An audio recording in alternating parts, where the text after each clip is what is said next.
रे मितान गोठला सियान के धरो रे मितान गोठला सियान के इखर गोठ जिंदगी बर हो इखर गोठ जिंदगी बर हावे जी ज्ञान के सुनो रे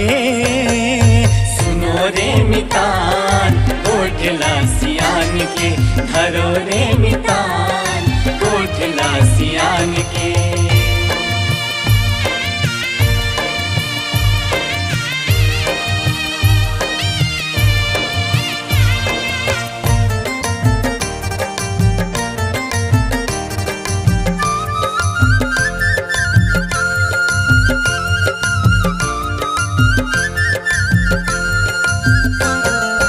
पैदा करिन पालिन पोसिन देइन लिखा पढ़ा देइन लिखा पढ़ा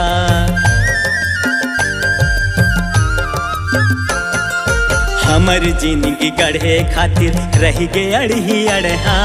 रही गे अड़ही अड़हा हमर सुख बकत का दुख हमर सुख बकत का दुख झेलिन पुछ सियान ले सुनो रे मितान गोठला सियान के धरो रे मितान गोठला सियान के।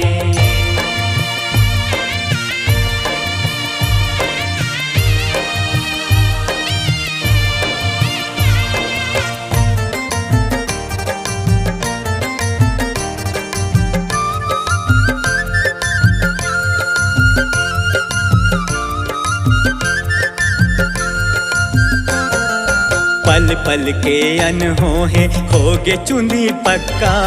होगे चुंदी पक्का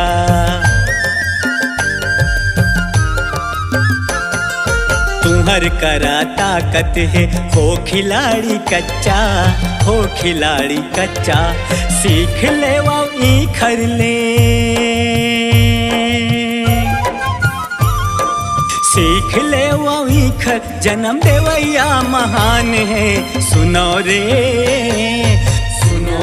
मितान गोठला सियान के धरो रे मितान गोठला सियान के।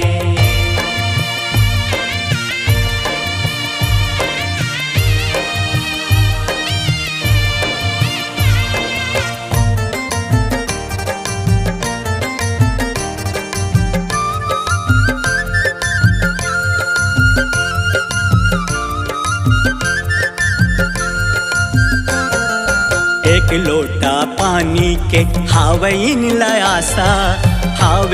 लयासा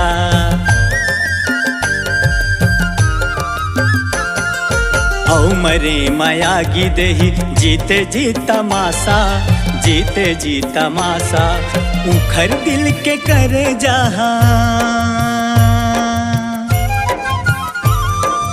उखर दिल के करे जहा झन हो वो वीरान के सुनो रे मितान गोठला सियान के धरो रे मितान गोठला सियान के सुनो रे मितान गोठला सियान के धरो रे मितान गोठला सियान के।